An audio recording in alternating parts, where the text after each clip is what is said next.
What up? What is going on, ladies and gentlemen? It's your boy GS, and welcome to week 7 of our all-rookie season.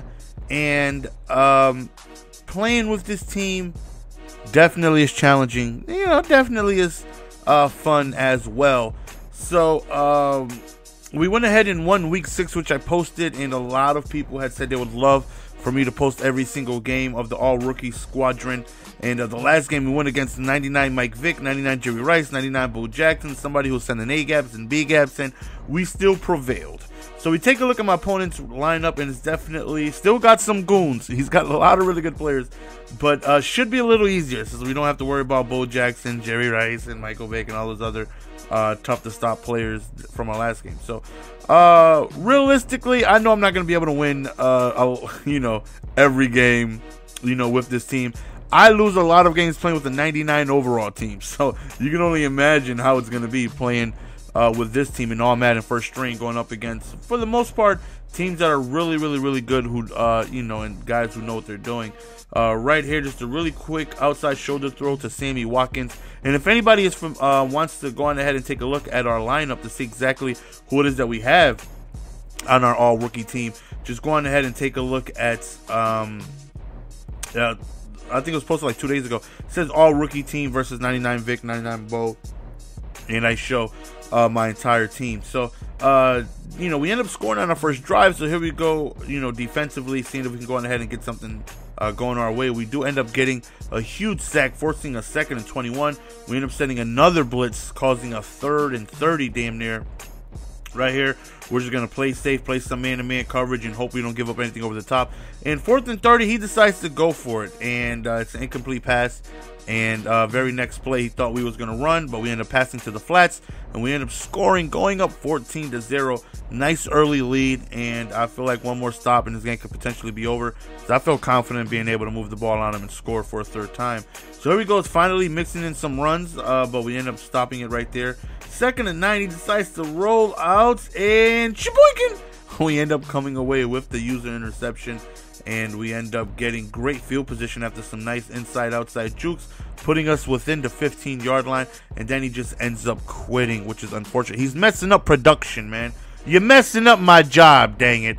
So now we got to go on to the next game, and this right here avoids level demotion, but of course we want to be able to make the playoffs. So we're going up against Honey Badger 13, and hopefully we can go on ahead and not let that happen, which is allow huge plays, but we do end up finally tracking him down.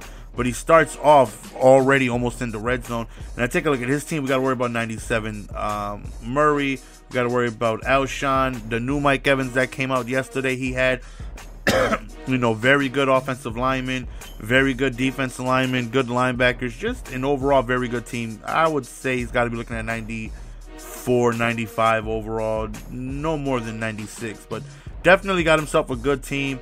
And he knows how to use some elusiveness, man. He is one double juking bastard. So 3rd and 4 right here, and he comes out in America's favorite playbook, which is Saints, and he hits me with the close drags, which is such a difficult playbook to stop.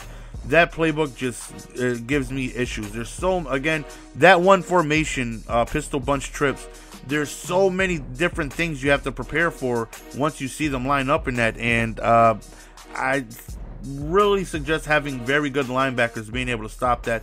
But our first possession on our 2nd and 5, we end up running a strong power, and Trey Mason takes it all the way to the crib, so we end up tying up the game. So here we go back again on defense, and I already know I'm gonna be in for a long game because that formation is very, very, very difficult to stop. And like I said, there's just so many things you have to prepare for. Right here, he decides to hit us with a nice little double juke right there. Hits us with a nice little, I believe that was strong power.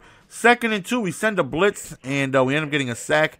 3rd and 10 right here. He goes deep up top, doesn't even click on towards the very end, and just ends up going up top and getting it. And Mike Evans 6'5", and I should have known better. Juked the hell out of me, but I was trying to go for a turnover, trying to see if I can get a strip, and he ends up getting into the end zone. So right now it's like, okay, we got him in a tough situation, and his go-to play on 3rd and 10 was a deep lob streak. So we got to try and prepare for that. Right here, I just made a very dumb read, very, very dumb read. Just threw it right to him, and it's not looking good for me. I can tell he definitely knows what he's doing. He's utilizing, you know, his running backs, his tall receivers, and this can make for a very long game. 3rd and 10, he goes underneath. Thankfully, we end up slowing him down just a little bit because it looks like he was about to score. Goes over there towards the left side. He ends up dropping the pass. 2nd and goal right here. He goes for a counter, jukes towards the inside, but we end up getting the tackle. So he's on the 5-yard line. He decides to just play conservative, go for a run. We stop him on 3, and he ends up settling for a field goal. So we are down 17-7, and it's not looking good for us whatsoever. So this right here is a very important drive. We need to score. I did notice the second time where I threw an interception, I didn't even try to run the ball. So let me try to go on the ground, but that failed. So right here, we step up in the pocket. We go out of the backfield to Hill, and we end up getting close to the first down where we end up just sneaking it over just to get the first down. And right here, I got to try and waste some time. You know, I got to try and, you know, play smart because I do get ball at halftime. So if I can score here, get ball at halftime, score again, that would be huge because that right there could give us the lead. So that's definitely something I want to try and do. We end up running to the outside with Hill, and this Hill, let me tell you, he's a monster, man. Definitely a very big, powerful back, just going bruising forward, scoring a touchdown, which leads us down 3. And I gave him way too much more time than I would have liked to, but I had to score, you know. So again, we face a difficult challenge here, and hopefully we can just come through, play smart, and make a mistake, man. He's moving the ball against us. We got to have something go our way right here. You know, we're experiencing a little bit of lag right here. 2nd and 9. Decides to drop back in the pocket, go underneath right there, and again, we're still going through that lag, which is so frustrating to try and deal with. 3rd and 7, this is what a play action, but we do get a huge sack, so we do end up forcing a punt, and that right there was big. So now it looks like we can take total control of this game. If I can score, get ball at halftime, and score again, you know, being down 17-7 could just absolutely turn disastrous for him if we can get in the end zone right here. So wasted my last time out right here. We try to go deep up top, and we end up scoring a touchdown. I noticed he was on a safety. He played a cover 2 sink, and I was attempting to go for a face throw, but he was just too open, and I just threw it over the top, and he didn't get there in time. But he ends up face catching me himself, even though I didn't really do a face catch. But right there, I made sure I double teamed the guys, and we end up getting an interception.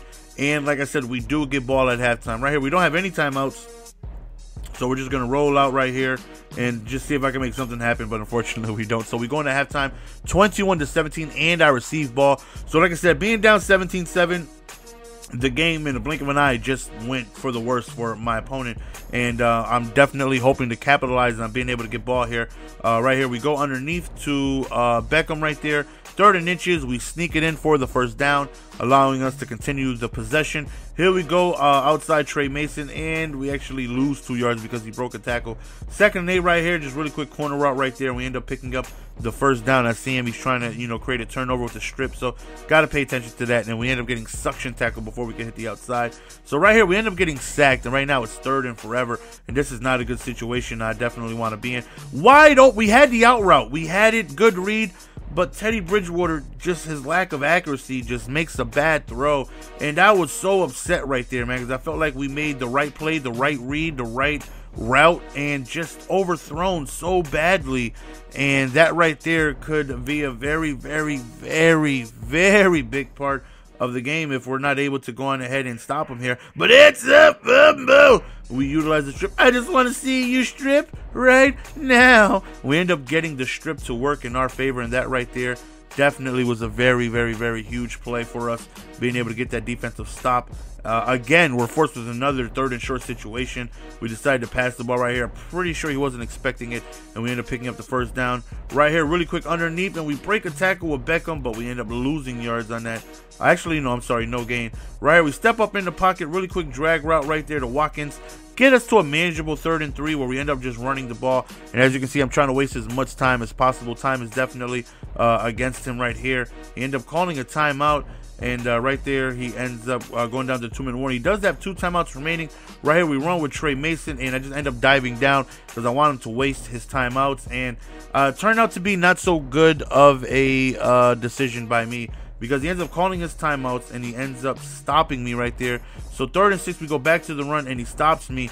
And now he does gonna get ball back with some time left, and I did not plan that out. I forgot that it's 30 seconds on the play clock and not 40, so I couldn't waste all of the time. So even though he has no timeouts, he still has an opportunity to make something happen. I already know what to expect, face catching. So I make sure his guys are double teamed. I make sure I'm playing over the top to watch out for Evans and his other tall receivers. Again, he goes deep up top, but like I said, these guys are double teamed. Had it and he catches it, but with no timeouts remaining, only 8 seconds left, he decides to go deep up top again in a crowd, and he ends up dropping it. So right here, 3-man deep, we back everybody. He's going to need a miracle at this point. I got so much coverage back there, and we end up swatting that down and then coming away with the interception. So that's the end of the game, guys. Hopefully you guys enjoyed.